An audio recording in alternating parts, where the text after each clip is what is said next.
Any chance of seeing it? Very clean. Astounding. So, my charity travels this week. Orson Welles in Carol Reed's The Third Man. This is also stars Trevor Hurd, Alida Valli, and Joseph Cotten. I don't think I've seen Joseph Cotten in many movies. I've never seen this film, although I've heard lots of good things about it. Kind of a spy film, I think, set in, is it post-war Vienna? I'm not sure. And Orson Welles plays this kind of shady character, Harry Lime, who this woman, Holly Martin, goes searching for. He's supposed to have died in a car crash or something. So it's going to be, I'm expecting it to be very kind of cinematic, very brooding, black and white film with lots of looming shots and angles and all that kind of thing. I think it's going to be very cinematic. Based on a story and screenplay by Graham Greene. So Graham Greene's stuff is usually very well written, very well scripted. So yeah, I keep missing this film on TV, so I thought, go for that, why not? And Orson Welles again in another classic film from 1941, I think. This was his directing debut. I think he was only 25 when he directed this. Orson Welles in Citizen Kane. This is a special edition. It's a beautiful set. Discs are all mint. There's a really nice kind of set.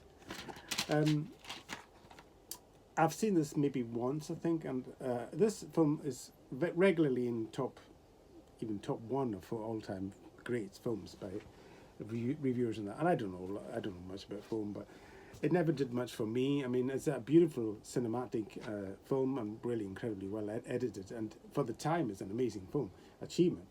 But it just never grabbed me. Even the story of this kind of, I think he's a media mogul or something, rises to power, to political influence and all that kind of thing. And I think he's actually looking back on his life as he's on his deathbed. I'm not sure.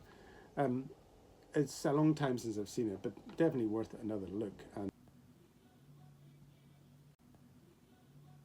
so what else did I pick up at the charity store this week? Well, I picked up a classic Western from 1939, starring the great swashbuckling star Errol Flynn, who I'm kind of collecting his movies anyway.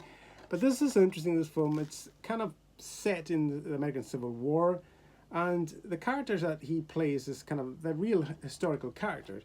But he co-stars with another famous actor and one-time American president, Ronald Reagan, or Ronald Reagan George, as he's credited here. And they played two kind of friends and love rivals who are kind of cadets, I guess, at the beginning of the film. They progress through their training, I think at West Point or whatever, and it focuses on their love rivalry and their friendships, and set against the background of the actual war itself, of course. I don't know much about the film, but it's kind of an early role for Reagan, I believe, so this will be quite interesting to see. And as I said, I'm collecting Errol Flynn films. So co-stars Olivia de Havilland as romantic interest, and she starred many times with Errol Flynn in his career. So I was chuffed to pick that one up. Now, this is one of my all-time favourite TV cop shows, well, British crime shows anyway, is Inspector Morse. I think it's an absolutely wonderful show. I would give this a 9.5 out of 10 on IMDb any day of the week, even a 10. You can't. It does nothing wrong, really, this show. It's brilliantly written, produced, and starred in.